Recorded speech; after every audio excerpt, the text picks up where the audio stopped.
Учурда Бишкекте шаарды таштандыдан тазалоо маселеси жаралды. Бул чекиликти шаар тургундарынын көпчүлүгү тазалык ишканасынын чабалдыгы катары көрүүдө. Бирок шаарда тазалоо иштерин тазалыктан тышкары 2 жеке компания жүргүзөт. Бишкектин Ленин, Свердлов райондорунда таштандыны чыгарууга тазалык ишканасы, Октябрь районунда Комтранском жана 1-Май районунда 22 августка чейин убактылуу Экопроф компаниясы жоопту. Учурда 1-Май районунда тазалык иштерин жүргүзүү үчүн тендер жарыяланган. Шаардагы таштанды маселеси боюнча тазалыкка айтылган сындырга байланыштуу ишкананын директорунун орун басары Марат Алдашкуровго кайрылганыбызда, ал компания өз ишин так аткарып, таштанды өз убагында чыгарылып жатканын айтты. Тазалык өзүнүн түзөн-түз иши менен жакшы иш алып барып атат. Бизге тийиштүү болгон райондордо биз графиктебиз. Жалгыз бул 1-Май районунда ушундай көрүнүш болуп атат. Ал көрүнүштүн чыккан себеби тазалык ишканасында абдан көп техника бузулганына себеп болгон. Бир учурда көп единица техника жолго чыгып, ошо мусор чыгара албайгана байланыштуу ошондой бир убактылуу көрүнүш болгон. Ошол эле учурда ал 1-Май району эмне себептен жеке компанияга берилгенин мындай түшүндүрөт. Ал аябай мындай вынужденный ситуация болду, потому что бир учурда тазалыкта көп машина бузулганынан ошо мэрия бизге алардын техникасын убактылуу жардам катары бизге сунуштама кылып беришти. Ошол учурда биз өзүбүздүн машиналарыбызды оңдоп, кайта чыгарганга бизге ошондой өбөлгө түс берди. Эгерде алар кирип, биз Первомайскийде катталган машиналарыбызды Свердловский, Ленинский бөлөк райондорго которбогондо, бул коллапс мусору Бишкекте өтө бат жайылып кетмек, этеги оорураак болмок да. Тазалык ишканасында шаарды таштандыдан тазалоо ишинен тышкары, ишкана ичинде да чечилбеген көйгөйлөрү бар экенин ал жакта иштеген кызматкерлер айтышууда. Алардын айтымында кызматкерлердин айлык акысы көтөрүлбөй, унаалары айлап оңдолбой калууда. Мага 8 ай болду, запташ жок. Турат машинам 8 айдан бери.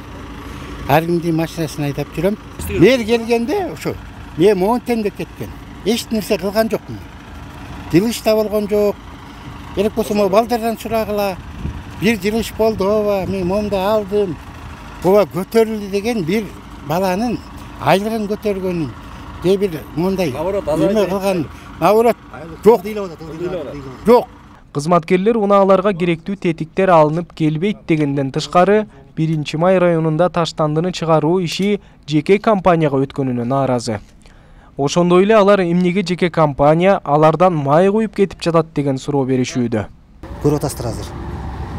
Завал. Ага чейин биздин өзү иштеп аткан машиналар бузук болсо да жетишип аткан биздики тазалык. Бузук болсо азыр завал болуп атат. Бул жеке компанияны эмнеге алып кетти билбейм. Бизге тазалыкты артка кетирип атат да.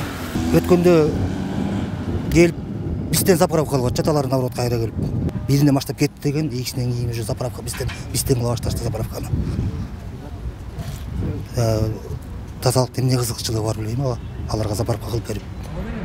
Кызматкерлердин сыны боюнча ишкананын жетекчилиги таштанды жүктөп иштеген кызматкерлердин айлыгы көтөрүлгөнүн айтып, бузулган техникалар четинен оңдолуп жатканын билдирди. Ал эми жеке компаниянын алардан келип май куюп кетип жатканын ортодогу келишим менен түшүндүрдү. Келишимде ошондой түзүлгөн, потому что булар болсо биздин заправка болуп атат. Булардын мөөнөтү бүткөндөн кийин биздин операторлор ар бир литрди фиксировать этишип атат өздөрүнүн положениясы боюнча. Биз булар менен иштеп уже мөөнөт бүткөндөн кийин булар ар бир биз куюп берген ГСМди кайта булар бизге возврат кылып беришет. Алардын бардыгы каралган, алардын бардыгы такталган. Учурда тазалык ишканасында каржы булактарын колдо кармап калуу маселеси да турат. Тазалык ишканасынын пландоо бөлүмүнүн башчысынын орун басары Мурат Эсеновдун айтымында 1-Май районунда таштандыны чыгаруу ишине жеке компанияга берилиши тазалыктын каржылык маселесине терс таасирин тийгизмекчи. Бирок мындай частный компанияга кете берген болсо, бул тазалык жылдын аягына чейин чоң финансылык каражаттарынан абалы оордоп калат. Бул биринчиден, экинчиден жанагы биз Евробанктан кредит алганбыз. Бул жаңы алган машиналарыбыз, шаардагы турган жана контейнер площадкаларын баары тең ушул кредитке акталганчыларда ошолордун баарын төлөш керек. Ушул кредитти төлөө маселеси орчун маселе болуп кала берет. Ал белгилегендей, тазалык өзү тейлеген райондордон абоненттерден жалпы 274 миллион сом жыйнап алат. Андан тышкары мэриядан 514 миллион сом берилип, жыл аягына келгенде да кошумча акча суроого туура келет. Маселен, алар 1-Май районунан жылына 95 миллион сом жыйнап турат. Кызматкерлердин таштандыны чыгарууну жеке компанияга берилишине каршы болушу да ошондон. Первомайскага биздин болсо 95 миллион. Эң эле чоң абоненттер болчу ушу Первомайский район болчу да, биздин эң доходный часть ушу 95 миллион Первомайский райондук болчу. Анан азыр бизге ошо жанагы частный компанияга берип койгон үчүн да көбүнчө биздин жумушчулар да нааразы болуп атат да. Анткени бул жерде Первомайский району центральный район, баардык налажены болчу, доходдор болчу, стабильно келчи. Анан кийин бүгүнкү күндө ушул бирки сырык болуп атат уже. Жанагы кирген компаниядагы баягы маршруткалар билбейт. Биринен баштап кээ бир жерде мына бүгүнкүгө чейин мусор чыгарылбай калды. Көбүнчө элдер болсо нааразы болуп эле бүт эле баягы өзүнүн арачыларын тазалык айтып атат да. Башында айтылгандай, 1-Май районунда таштандыны тазалоо милдети Эко-Профи компаниясына убактылуу 22 августка чейин жүктөлгөн. Андан кийин жарыяланган тендердин жыйынтыгы чыгып, 1-Май району кимге берилери аныкталат.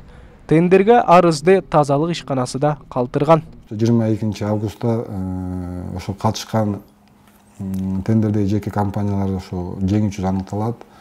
Биз ал жака бизде документтерибизди бердик, биз да катталдык. Буга чейин эмнеге катталган жокпуз деп сурасам, по налогам карыздарыбыз бар экен. Биз аларды жаптык карыздарыбызды. Андан тышкары айлыкты төлөдүк, машиналарыбызды оңдотобуз. Первомайский районго биз дагы как участник катары биз документтерибизди берип катыштык. Эми ал жакта отурган комиссиялардын мүчөлөрү кандай чечим чыгарышат, аны биз айта албайбыз. Учурда Бишкекте таштанды маселеси курчпойдон калууда.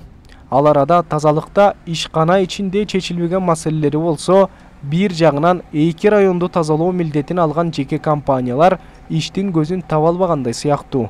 Мындай жагдайда шаар тургундары Борбор калаада таштанды маселеси дагы курчуп кетпей, тез арада чечилет деп гана үмүт арталат.